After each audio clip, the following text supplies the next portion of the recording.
মই বিৰোধিতাই কৰিম তেতিয়াহ'লে তাৰ সন্মুখত কোনো ৰাস্তা নাথাকে কিন্তু যদি আমি ভাবো যে আমি বিধানসভাত আহিছো সম্যক বিশ্লেষণৰ কাৰণে নিৰ্মোহ বিশ্লেষণৰ কাৰণে তেতিয়াহ'লে মই ভাবো যে আমি এটা মঞ্চ পাওঁ আজি 2টা বছৰ আমাৰ অসমখনত সদনত ভাষণ শুনিলে এনেকুৱা লাগে যেন গোটেই অসমখনত এটা অশান্তিৰ পৰিৱেশৰ মাজত আমি বাস কৰি আছো কিন্তু যেতিয়া সদনৰ বাহিৰত যাওঁ আমি ধৰ্ণা নেদেখো ধৰ্মঘট নেদেখো আন্দোলন নেদেখো মানুহে কোনোবাই বিহুৰ কাৰণে নিজক সাজু কৰিছে কোনোবাই চাকৰি ইন্টাৰভিউৰ কাৰণে নিজক সাজু কৰিছে কোনোবাই টেটৰ পৰীক্ষাৰ কাৰণে নিজক সাজু কৰিছে এটা সম্পূৰ্ণ বিপৰীত দৃশ্য আমি দেখো এইখন সদনত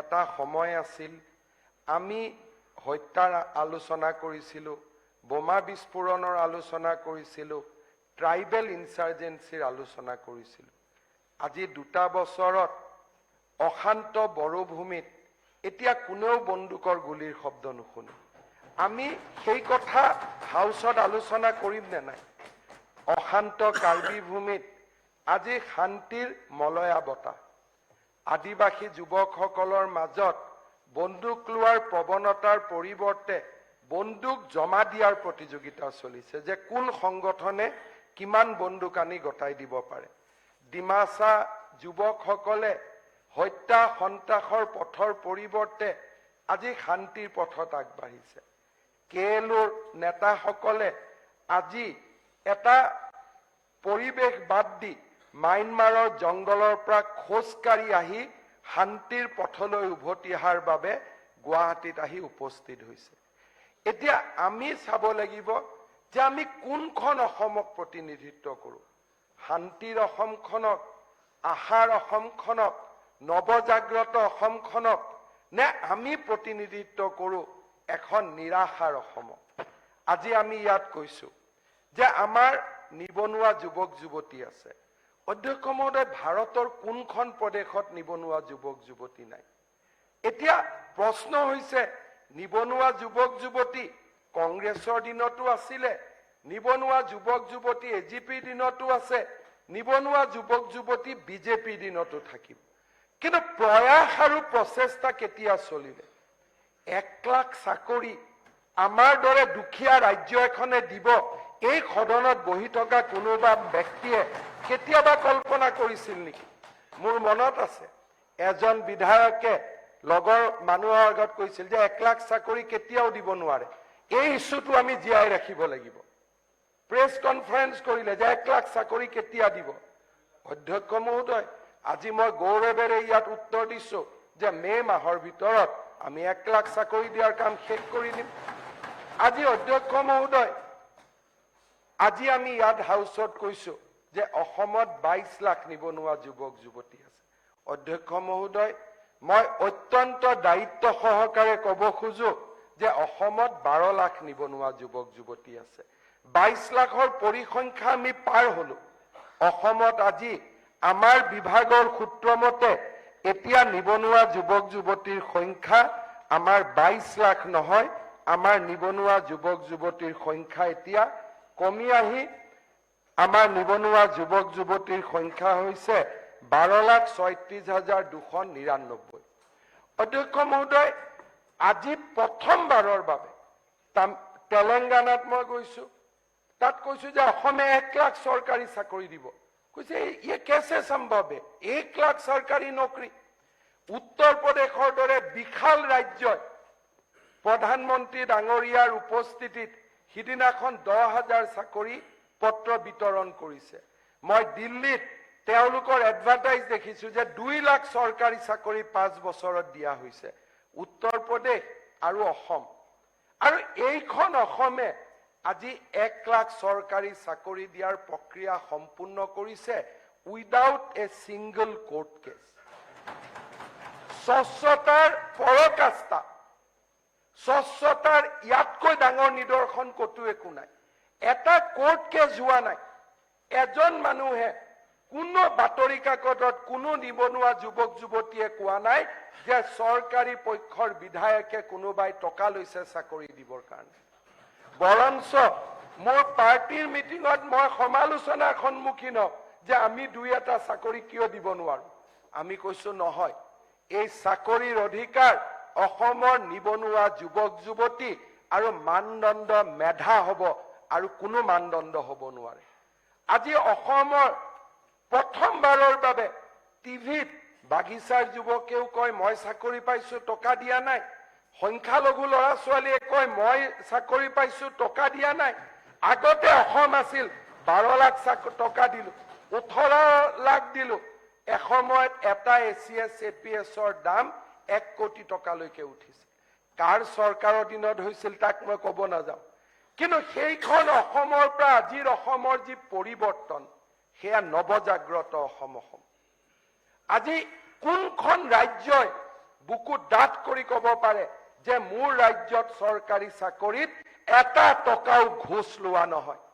ওচৰৰ অধ্যক্ষ মহোদয় পশ্চিমবংগত শিক্ষক নিযুক্তিৰ কেলেংকাৰী, কোটি কোটি টকা মন্ত্ৰী আৰু মন্ত্ৰীৰ বিধায়কৰ মন্ত্ৰীৰ লগৰ ঘৰৰ পৰা উদ্ধাৰ, হাইকোৰ্টৰ মনিটৰিঙত কেছ, আৰু সেই চৰকাৰক প্ৰশংসা কৰিবলৈ আমাৰ ইয়াৰ পৰা বিধায়ক গৈ এসময়ত কলিকতা পাইছিল। আজি অধ্যক্ষ মহোদয়, এইখন অসম 1 লাখ চৰকাৰী চাকৰি আমি দিম, আৰু কোনো এজন নিবনুৱা যুৱক যুৱতীয়ে ক'ব নোৱাৰে যে মুখ্যমন্ত্ৰীৰ লগত কথা পাতিছো, মুখ্যমন্ত্ৰীয়ে চাকৰি দিছে। টকা লোৱাটো বাদ দিয়ক, টকা লোৱালৈকে আপুনি কৈছিলে যে আপুনি কৈছিলে কোনো ইণ্টাৰাপ্ট নকৰিব না, বহক ভাষণটো শুনক না, নো ইণ্টাৰাপশ্যন, নো ডিবেট, বহক না। 1 লাখ চাকৰি আপুনি বহক, 1 লাখ আৰু অখিল গগৈ ডাঙৰীয়া আপুনি বহক, ৰিপ্লাই দি আছে, নো কাউণ্টাৰ, নো ইণ্টাৰাপশ্যন, কোনো ইণ্টাৰাপশ্যন দিব নালাগে। অধ্যক্ষ মহোদয়, ৰাতিপুৱা সোনকালে আহিলে, বেলেগ বিৰোধী বিধায়কতকৈ সোনকালে আহিলে টিভিৰ বুমবিলাক আগতে পায়। গতিকে এইটোতো চবেই জানেই। গতিকে সেইবোৰ টেকনিক থাকোতে আমাৰ লগত আৰু নতুন টেকনিক নকৰা ভাল।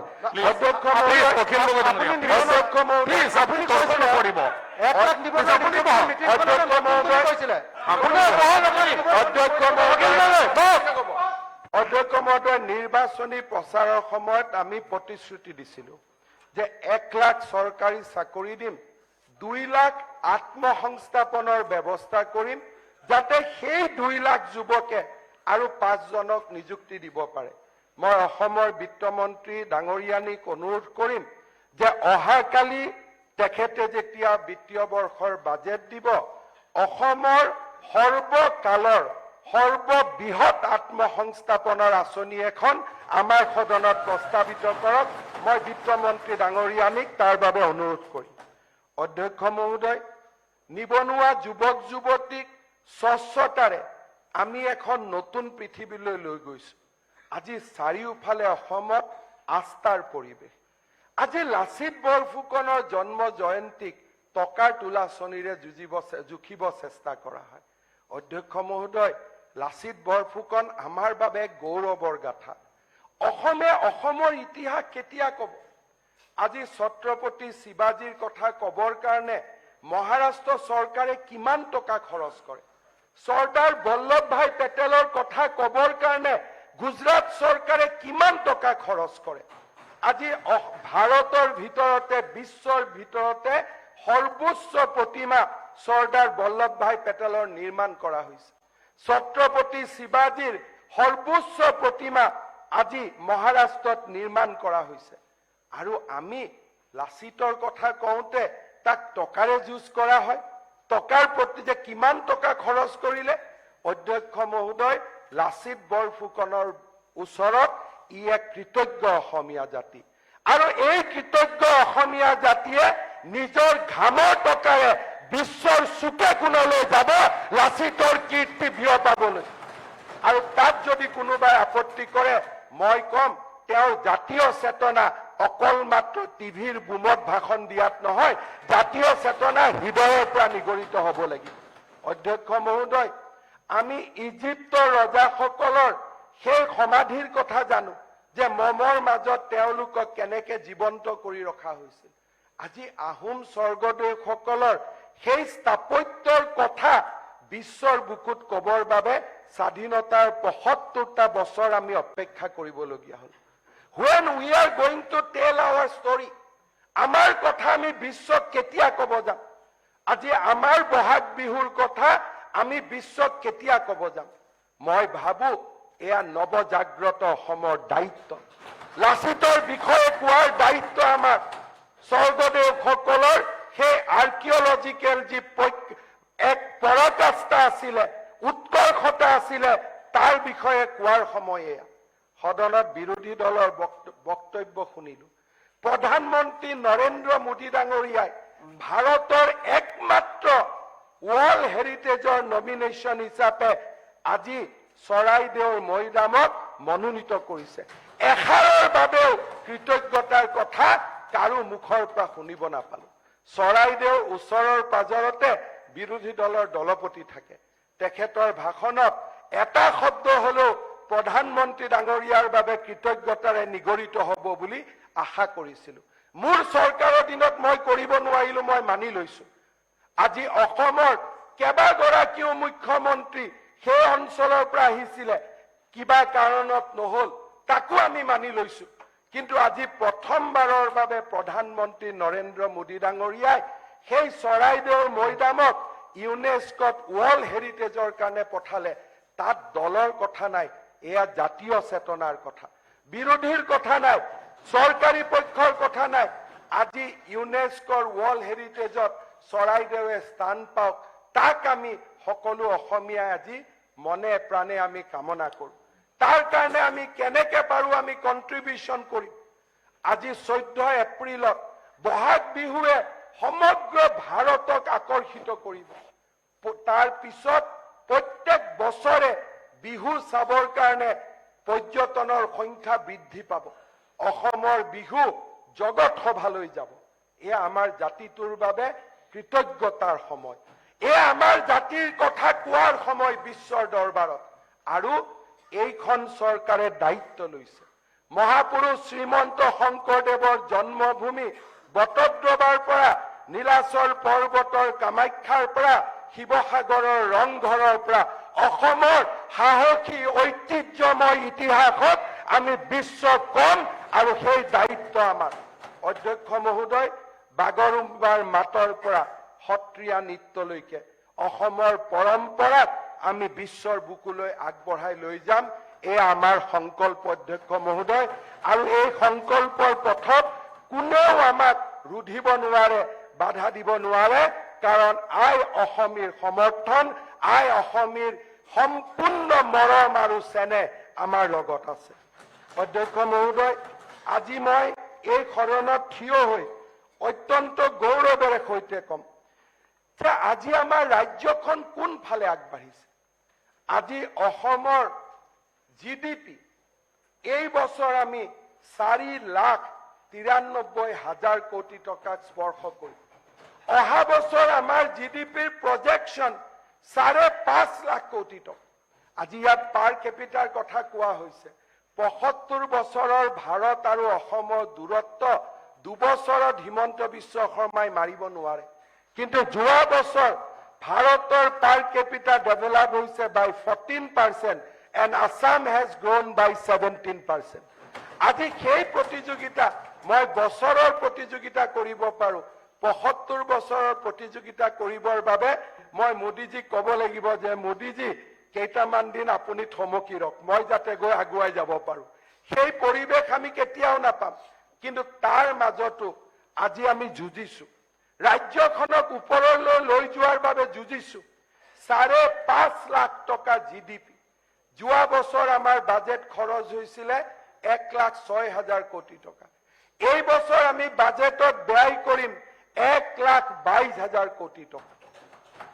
যোৱা বছৰলৈকে চৰকাৰী কৰ্মচাৰীক দৰমহা দিবলৈ আমি কেন্দ্ৰীয় চৰকাৰৰ ওপৰত নিৰ্ভৰশীল আছিলো।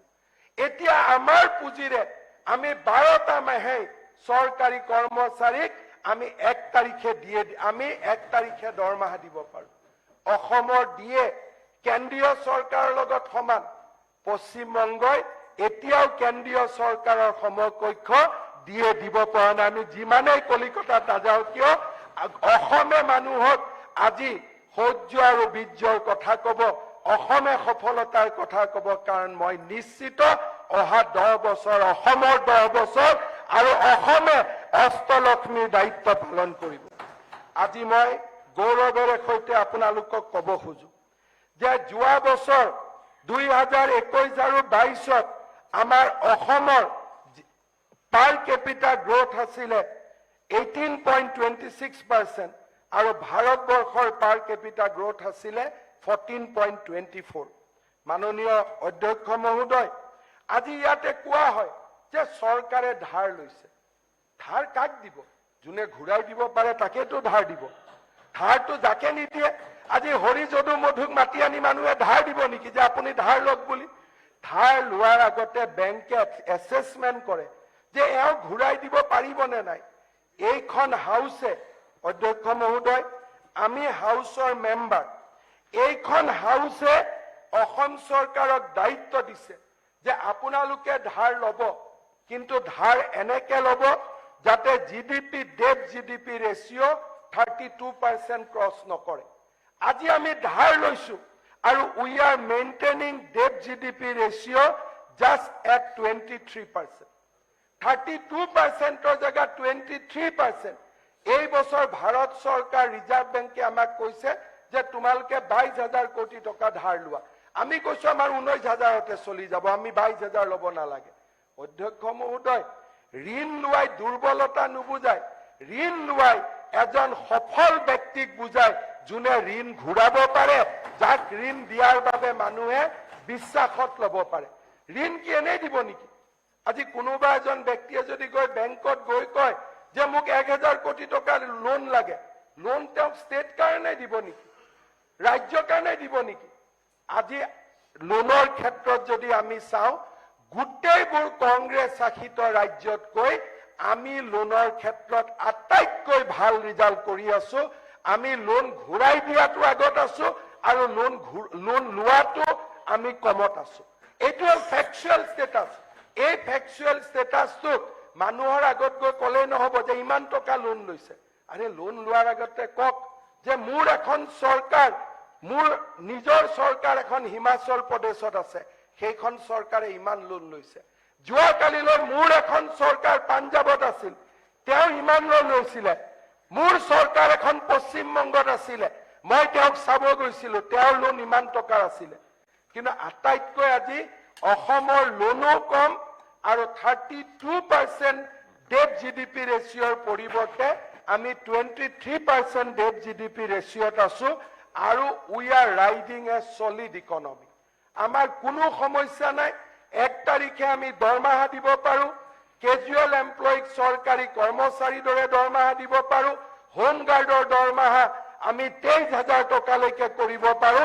চৰকাৰী কৰ্মচাৰী দিয়ে আমি কেন্দ্ৰীয় চৰকাৰৰ সমান আমি দিব পাৰো। এইখনে হৈছে অসম। অধ্যক্ষ মহোদয়, আজি অৰুণোদয়ৰ কথা কোৱা হৈছে। মধ্যপ্ৰদেশ চৰকাৰে আমাৰ চৰকাৰৰ প্ৰতিনিধিক মাতি লৈ গৈছে, প্ৰেজেন্টেশন লৈছে যে অৰুণোদয় কেনেকে দিব পৰা যায়। এইবাৰ মধ্যপ্ৰদেশ বাজেটত দুটাকৈ অসমৰ স্কিম তেওঁলোকে কিবা নহয় কিবা ধৰণে অনুকৰণ কৰিছে। অৰুণোদয় আঁচনি দ্বিতীয় তেওঁলোকে মধ্যপ্ৰদেশত ৰূপায়ণ কৰিছে। হায়াৰ ছেকেণ্ডাৰীত ফাৰ্ষ্ট ডিভিজন পোৱা ছোৱালীক স্কুটাৰ দিয়া দ্বিতীয় সেম টু সেম তেওঁলোকে ৰূপায়ণ কৰিছে। অসমে মধ্যপ্ৰদেশৰ পৰা শিকিছিল, আজিও আমি মধ্যপ্ৰদেশৰ পৰা শিকিম। কিন্তু কৰবাত নহয় কৰবাত এতিয়া ভাৰতৰ শক্তিশালী ৰাজ্যবিলাকেও অকণমান অকণমান অসমৰ পৰা শিকিবৰ কাৰণে আৰম্ভ কৰিছে। মাননীয় অধ্যক্ষ মহোদয়, ভৰত নৰহ ডাঙৰীয়াই ভাষণত কৈছে যে পাঞ্জাৱ 5খন শ্ৰেষ্ঠ ৰাজ্য। 3 বছৰ দিয়ক, মই পাঞ্জাৱক জিডিপিত পিছ পেলাই আছো। I just need 3 years. পাঞ্জাৱৰ জিডিপি আজিৰ দিনত পাৰ ৰেটত এতিয়া অসমৰ জিডিপি আছে 17 ইণ্ডিয়ান ৰেংকিঙত, পাঞ্জাৱ আছে 16। এতিয়া আমি ফলো কৰি আছো পাঞ্জাৱক। ছত্তীশগড়ক আমি পিছুৱালো, চণ্ডীগড়ক আমি পিছুৱালো। Now we are saging Punjab. Punjab is around 6,80,000. will be 5,50,000 3 yearsত অসমৰ সৰ্বমুঠ ঘৰুৱা উৎপাদনে পাঞ্জাবক চেৰ পেলাব সেই কথা মই আজি দায়িত্ব সহকাৰে এই সদনত ক'ব পাৰো অধ্যক্ষ মহোদয় আমাৰ সদনত মেটাৰনেল মৰ্টেলিটিৰ কথা যথেষ্ট গুৰুত্ব সহকাৰে কোৱা হৈছে অধ্যক্ষ মহোদয় অসমৰ গৌৰৱ গাথা আমাৰ মেটাৰনেল মৰ্টেলিটি কিমান আছিল NSM যেতিয়া আমি ষ্টাৰ্ট কৰিছিলো আমাৰ মেটাৰনেল মৰ্টেলিটি আছিল 480 আজি আমাৰ মেটাৰনেল মৰ্টেলিটি কিমান 195 480 ৰ পৰা we have reduced to 195 আৰু যদি আজি আমি চাব যাওঁ ইণ্ডিয়া ভাৰত আৰু অসমৰ মাজত লাহে লাহে আমি গ্যাপটো কমাই আনি আছো মই বাৰে বাৰে কৈছো যে যেতিয়ালৈকে বাল্য বিবাহ থাকিব সেই মুহূৰ্তলৈকে মেটাৰনেল মৰ্টেলিটি আৰু ইনফেন্ট মৰ্টেলিটি কমিব নোৱাৰে হাউসে ঠিক কৰি লওক যে চৰকাৰক আমি MMR আৰু IMR কথা কম আৰু ইনডাইৰেক্টলি আমি চাইল্ড মেৰেজৰ ওপৰত কিয় একশন লৈছে বুলি আমি প্ৰশ্নও কৰিম কোনে তথ্য দিছে মই নাজানো বিৰোধী দলৰ দলপতি ডাঙৰীয়াই কৈছে যে হাইকোৰ্টে বোলে আমাক পস্কো এক ব্যৱহাৰ কৰাৰ কাৰণে বেয়া পাইছো I totally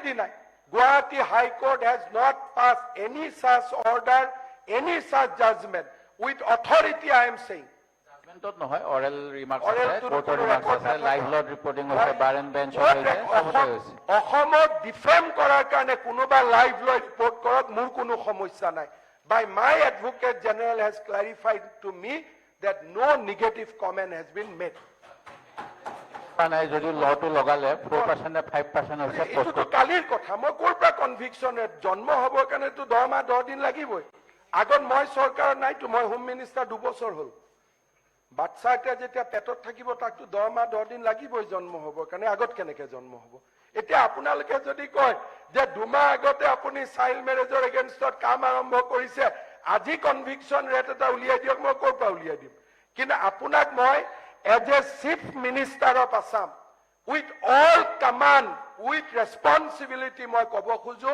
Guwahati High Court has not passed any negative comment whatsoever against Assam government আৰু মই এটো with all sense of confidence মই কব খুজো মই হিন্দু বাতৰি কাকতকো কৈছো টাইমছ অফ ইণ্ডিয়াকো কৈছো যে আপোনালোকে নিউজটো দিছে কোনে দিছে চাইলক please do not defame Assam আমাৰ ওপৰত কোনো নেগেটিভ কমেন্ট হোৱা নাই উল্টা আজিলৈকে অসম গভৰ্ণমেণ্টেও কোৰ্টক কৈছে যে এতিয়া কাবাক বেল দিলেও আমাৰ আপত্তি নাই এতিয়াও 1000 একিউজক কোৰ্টৰ পৰা বেল পোৱা নাই আজিৰ দিনতো 1000 একিউজ আৰ ইনসাইড জেল আমি পুলিশেও কৈছে যে এতিয়াৰ বেল দিলে আমাৰ আপত্তি নাই আমি এটা মেছেজ দিব লাগিছিল আমি দিলু কিন্তু তাৰ পিছতো কোৰ্টে কৈছে যে these are serious offenses আজিলৈকে 1000 ব্যক্তিয়ে এতিয়াও বেল পোৱা নাই these are matter on record অধ্যক্ষ মহোদয় আজি আমাৰ ইয়াত কোৱা হৈছে যে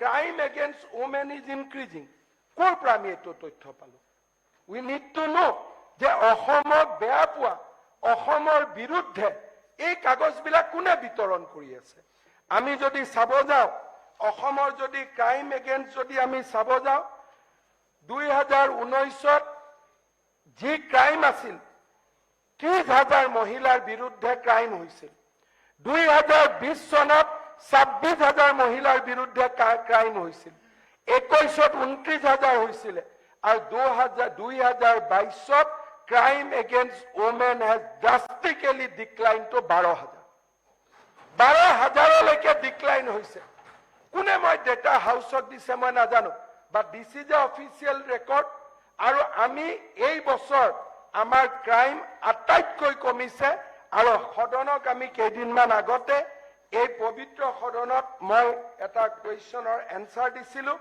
আৰু এই ৰমেন্দ্ৰনাথ কলিতা ডাঙৰীয়াও এটা প্ৰশ্ন কৰিছিলে তাৰ ওপৰত আমি উত্তৰ দিছিলো মাননীয় অধ্যক্ষ মহোদয় আপুনি জানি অত্যন্ত ভাল পাব যে এই বছৰ অসমত ক্ৰাইম 2016 চনত অসমত ক্ৰাইম আছিলে 46,000 মই আগলৈকে যোৱাই নাই 2018 চনত ক্ৰাইম বাঢ়ি গৈ হ'ল 5,69,001 2016 আছিলে 4,60,000 আৰু এই বছৰ 2022 চনত crime has declined to 3,14,000. 15% crime decline হৈছে. National average 2021 crime আছিলে 445, আসামত crime আছে 384. আৰু এই বছৰ 2022 national average অহা নাই. যোৱা বছৰ 384 crime নামি আহি পাৰ লাখ পপুলেশ্যন এইবাৰ হৈছে 1,98,000. অৰ্থাৎ যে ড্ৰাষ্টিক 22 চনটো NCRB ডাটা জুনত ওলাব. আপোনালোকে চাই ভাল পাব যে এই ধৰণে অসমত অপৰাধ কমিছে.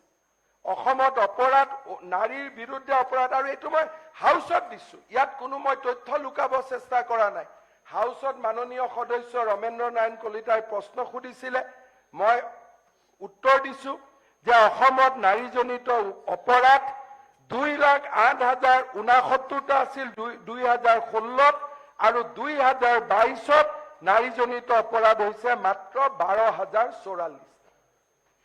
2 লাখৰ পৰা it has come down to 12,000. ইমানখিনি 20,000ৰ পৰা কমি হৈছে 12,000 আৰু 2019 চনত ই বৃদ্ধি পাইছিল 30,000লৈকে. তাৰ পিছৰ বছৰ 26,000, তাৰ পিছৰ বছৰ 29,000, যোৱা বছৰ মাত্ৰ 12,000 আৰু যোৱা 3 মাহত মাত্ৰ 1,000. This is what the data. আৰু এই ডেটা মই এই হাউচক দিছো, সদনক দিছো. যিবিলাক ইয়াত কোৱা হৈছে যে ক্ৰাইম ৰেট বাঢ়িছে, these are not born out of facts. কোনে বিৰোধী দলৰ নেতাসকলক কোনে ডেটা দিছে, কি দিছে মই নাজানো, but these are the data. 22 lakh নিবনুৱা বুলি কৈ আছে, আমাৰ মতে 12,06,000. So all these data need to be purified. আৰু যদি কাৰোবাৰ মনত ডাউট আছে, এটা কনসলিডেট হাউচত কুৱেশ্যন কৰক. মই কনসলিডেট আৰু এটা আনসাৰ দিম, যিটোৱে মোক প্ৰিভিলেজত বান্ধি ৰাখিব, যিটো মই ভুল ক'ব নোৱাৰো. আপোনালোকে এটা উত্তৰ দিব, মোৰ পৰা উত্তৰ ল'ব পাৰে. মাননীয় অধ্যক্ষ মহোদয়, আজিৰ দিনটোত মই আৰু এটা ভাল খবৰ হাউচক দিব খোজো যে আজি অলপ আগতে আমাক নেশ্যনেল মেডিকেল কাউন্সিলে জনাইছে যে Nalbari medical college has been recognized as a 12th medical college of India. এতিয়া আপোনালোকে চিন্তা কৰক, স্বাধীনতাৰ 6টা দশকত অসমত 3খন মেডিকেল কলেজ আছিল. ক'ত ক'ত আছিলে? ডিব্ৰুগড়, শিলচৰ, গুৱাহাটী. এই বছৰ আমি একেলগে কেইখন মেডিকেল কলেজৰ স্বীকৃতি ললো? 4খন. লখিমপুৰ, নগাঁও, কোকৰাঝাৰ, নলবাৰী. 60 বছৰৰ গৌৰৱ, 60 বছৰৰ ৰেকৰ্ড. লখিমপুৰ নহয়, ধুবুৰী, নলবাৰী, কোকৰাঝাৰ, নগাঁও. 60 বছৰৰ ৰেকৰ্ড আমি এবছৰতে ভাঙিবলৈ সক্ষম. এতিয়া আমি ক'ত গৈ থিয় হৈ আছো? আজি গৌৰৱ, আজি ভাল লাগে আমি ৰেকৰ্ড ক'ব পাৰো. অন্ধ্ৰপ্ৰদেশত গভৰ্ণমেণ্ট মেডিকেল কলেজ কেইখন আছে? 13খন. অসমত কেইখন আছে? 12খন. আজি বিহাৰত গভৰ্ণমেণ্ট মেডিকেল কলেজ কেইখন আছে? 12খন. আজি মধ্যপ্ৰদেশত গভৰ্ণমেণ্ট মেডিকেল কলেজ কিমান আছে? 14খন. আজি আমাৰ যদি চাব যাওঁ তেতিয়ালে আমি দেখা পাওঁ যে লাহে লাহে অসমৰ অন্ধ্ৰপ্ৰদেশ, বিহাৰ, মধ্যপ্ৰদেশৰ দৰে ডাঙৰ ডাঙৰ ষ্টেটৰ লগত আজি আমি চৰকাৰী মেডিকেল কলেজ সমান কৰাৰ ৰাস্তাত গৈ আছো. এইবাৰ অসমতো চৰকাৰী মেডিকেল কলেজ 12খন হ'ল, বিহাৰতো চৰকাৰী মেডিকেল কলেজ 12খন হ'ল, ছত্তীশগড়ত চৰকাৰী মেডিকেল কলেজ 11খন. অধ্যক্ষ মহোদয়, আজি লাহে লাহে আমি দেখা পাওঁ, কেৰেলাৰ কথা কৈছিল, কেৰেলা বহুত ডাঙৰ ষ্টেট বুলি. কেৰেলাত government medical college is only 12. অসমে বিট কৰিয়ে ল'লে এক প্ৰকাৰ, কাৰণ অহা বছৰ আমাৰ তিনচুকীয়াও খুলি যাব. So lahe lahe in all statistics we are closing in. আজি চিন্তা কৰক অন্ধ্ৰ প্ৰদেশ আৰু অসম, চিন্তা কৰক আজি কেৰালা আৰু অসম. প্ৰাইভেট মেডিকেল কলেজ ক'বাত হ'ব পাৰে, কিন্তু গভৰ্ণমেণ্ট মেডিকেল কলেজ আজি কেৰালাত 13খন, অসমত 12খন। আজি ছত্তীশগড়ত 11খন, অসমত 12খন। মানুহে শুনি আচৰিত হয় যে 3খন 4খন মেডিকেল কলেজৰ জন্ম হ'ব পাৰে নেকি এটা বছৰত। কিন্তু এয়া অসমৰ গৌৰৱৰ গাথা, এয়া অসমৰ কৃতিত্ব। আমাৰ উত্তৰ পুৰুষসকলে, পূৰ্বপুৰুষসকলে যি কৰিব পৰা নাছিল, আমি তাক আমাৰ উত্তৰ পুৰুষৰ কাৰণে আমি জ্ঞানৰ প্ৰজ্ঞাৰ আজি দৌল নিৰ্মাণ কৰিছো। অধ্যক্ষ মহোদয়, আমাক একিউজ কৰা হয় যে ৰাজহুৱা শিক্ষা ব্যৱস্থা আমি বোলে ধ্বংস কৰিছো। অধ্যক্ষ মহোদয়, যেতিয়া পৰিসংখ্যা নাথাকে বা যেতিয়া আমি তথ্যৰ ওপৰত ক'ব নোখোজো, তেতিয়া অধ্যক্ষ মহোদয় এনেকুৱা প্ৰশ্নৰ উদয় হয়। শিক্ষামন্ত্ৰী হিচাপে দায়িত্ব লোৱাৰ পিছত মই আটাইতকৈ যদি কিবা কাম কৰিছো, শিক্ষা বিভাগৰ কাৰণে কৰিছো। অধ্যক্ষ মহোদয়, মই শিক্ষামন্ত্ৰী হৈ থকাৰ সময়ত অসমত নতুনকৈ এলিমেণ্টাৰী এডুকেশ্যন 10,607খন আমি প্ৰভিন্সিয়েলাইজ কৰিছো। সেকেন্ডাৰী এডুকেশ্যন আমি 2100 প্ৰভিন্সিয়েলাইজ কৰিছো। কলেজ 166। একেলগে কেতিয়াও হোৱা নাছিল। কংগ্ৰেছত আছিলো, তেতিয়াও এডুকেশ্যনৰ কাৰণে কাম কৰিছো, আজিও কৰি আছো। এই বছৰ মই বিত্তমন্ত্ৰী ডাঙৰীয়ানীক অনুৰোধ কৰিছো যে অসমত আমি নতুনকৈ 25খন কলেজ আমি আৰম্ভ কৰিব লাগিব। মই বিত্তমন্ত্ৰী ডাঙৰীয়ানীক কৈছো যে বাজেটত টকা ৰাখিব। বাইদেউ, প্ৰত্যেক হস্পিটাল, প্ৰত্যেক সমষ্টিতে আমি একোখনকৈ নতুন হাইস্কুল খুলিব লাগিব উইথ অল মডাৰ্ণ টেকনলজি। আৰু অসমৰ প্ৰত্যেকখন হায়াৰ ছেকেণ্ডাৰী আৰু ছেকেণ্ডাৰী স্কুলত আমি 0 to 12 আমি টপ অফ দ্য লাইন আমি কৰিব লাগিব। আৰু এই বছৰ মই ভাবো যে অহাকালি যেতিয়া আমি ভাষণ শুনিম, আটাইতকৈ ইনভেষ্টমেণ্ট যদি আমি কৰি আছো, এডুকেশ্যনত কৰি আছো। কোন দিনাখন আমি কল্পনা কৰিছিলো যে চাহ বাগিচাত 100খনকৈ হাইস্কুল হ'ব? আজি কোনদিনা আমি কল্পনা কৰিছিলো যে 100খন হাইস্কুল বনোৱাৰ পিছত আৰু 100খনৰ কাম আৰম্ভ হ'ব? আজি ইয়াত কোৱা হৈছে যে গভৰ্ণমেণ্ট স্কুল বন্ধ কৰিছে। গভৰ্ণমেণ্ট স্কুল এখনো বন্ধ হোৱা নাই, এমালগেমেট কৰা হৈছে। 1 কিলোমিটাৰত 2খন স্কুলত 2জন শিক্ষক, 20জন ছাত্ৰ থকাত কৰি 4জন শিক্ষক লৈ 40জন ছাত্ৰ ছাত্ৰীক বঢ়োৱাটো সি বুদ্ধিমত্তাৰ কাম, আৰু সেইমতে আমি কাম কৰিব লাগিব। আজি কোনোবা সমষ্টিত যদি ভৱেন্দ্ৰনাথ শইকীয়া ডাঙৰীয়াই পঢ়া স্কুলখন বন্ধ হৈছে, সেই সমষ্টিৰ ৰাইজে সিদ্ধান্ত ল'ব লাগিব। চৰকাৰৰ বন্ধ কৰাত কোনো আপত্তি নাই। আজি কোনোবা এজন যদি বিধায়কে দায়িত্ব লয় যে সেই স্কুলখন 2 বছৰৰ ভিতৰতে আমি ধুনীয়া কৰিম, চৰকাৰে স্কুলখন খুলি দিয়ক, 5 মিনিটত আমি স্কুল খুলি দিম। কিন্তু কোনোবাইতো দায়িত্ব ল'ব লাগিব। শিক্ষকক দৰমহা দিয়াৰ কাৰণেতো স্কুল হ'ব নোৱাৰে। স্কুল হ'ব লাগিব ছাত্ৰ ছাত্ৰীক পঢ়োৱাৰ কাৰণে। যদি ছাত্ৰ ছাত্ৰী নাথাকে, শিক্ষকক মই কেনেকে দৰমহা দিম? আমি যদি লেফ্ট মেক্সিম পঢ়ো, বাওপন্থী মতবাদ যদি পঢ়ো, কাৰোবাৰ টুথপেষ্টৰ পৰা লোৱা GSTৰে, কাৰোবাৰ চাবোনৰ পৰা লোৱা GSTৰে আমি ছাত্ৰ নোহোৱা স্কুলত শিক্ষকক দৰমহা দিব পাৰো নেকি? মাও কাৰ্ল মাৰ্ক্স কোনটো ফিলচফি আমাক এইটো এলাও কৰে? আমাকতো কোনো ফিলচফিয়ে ইয়াক এলাও নকৰে। আজি অধ্যক্ষ মহোদয়, স্কুল জন্ম হ'ব, স্কুল খোলা যাব। কাৰ স্বাৰ্থত? ছাত্ৰসকলৰ স্বাৰ্থত। মই সদায় কৈ আহিছো যে education has to be student centric. Education cannot be teacher centric. Education student centric হ'ব লাগিব। য'তেই ছাত্ৰ থাকিব তাতে খেদি স্কুল যাব লাগিব। আজি বাগবৰত কলেজত পঢ়া ছাত্ৰী আছে, আমি কলেজ গৈ খেদি স্থাপন কৰিছো। চেঙাত কলেজত পঢ়া ষ্টুডেণ্ট আছে, আমি কলেজ খেদি স্থাপন কৰিছো। দলগাঁৱত কলেজত পঢ়া ষ্টুডেণ্ট আছে, আমি কলেজ খেদি গৈ স্থাপন কৰিছো। কলাইগাঁৱত কলেজত পঢ়া ষ্টুডেণ্ট আছে, আমি কলেজ খেদি গৈ স্থাপন কৰিছো। ষ্টুডেণ্ট দিয়ক। যদি 10,000 স্কুল খুলিব লাগে মই খুলি দিম। It is a open offer. যিকোনো MLA মোক আহি কওক যে মোৰ এইখন LP স্কুল, ইয়াত মোৰ 100জন ষ্টুডেণ্ট থাকিব, গভৰ্ণমেণ্ট শুড চেংচন 1 স্কুল। মই শিক্ষামন্ত্ৰীক আজিয়ে হাউচত অথৰাইজ কৰিছো, প্লিজ ডু নট টেক মোৰ দেন 1 hour। 1 ঘণ্টাত গৈ এখন স্কুল খুলি দিব। 1 hour, just take 1 hour।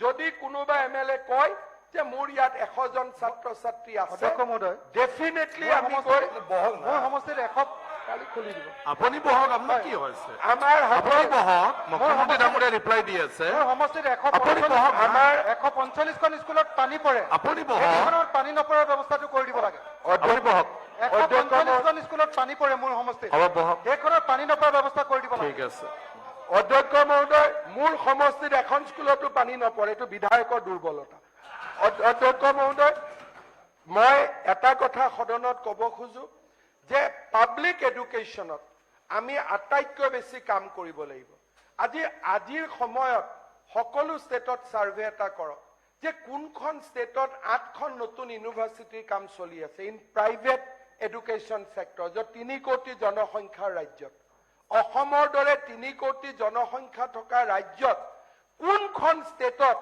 8খন বিশ্ববিদ্যালয়ৰ কাম চলি আছে কোনখন ষ্টেটত 24খন মেডিকেল কলেজৰ কাম চলি আছে কোনখন ষ্টেটত 12খন ইঞ্জিনিয়াৰিং কলেজৰ কাম চলি আছে কোনখন ষ্টেটত আজি বিত্তমন্ত্ৰী ডাঙৰীয়ানিক মুখ্যমন্ত্ৰীয়ে নিৰ্দেশ দিছে যে এখন স্কুলত 5 কোটিকৈ খৰচ কৰক স্কুলবিলাক নতুনকৈ বনোৱা কাম আৰম্ভ কৰক কোনটো পেৰেলেল আছে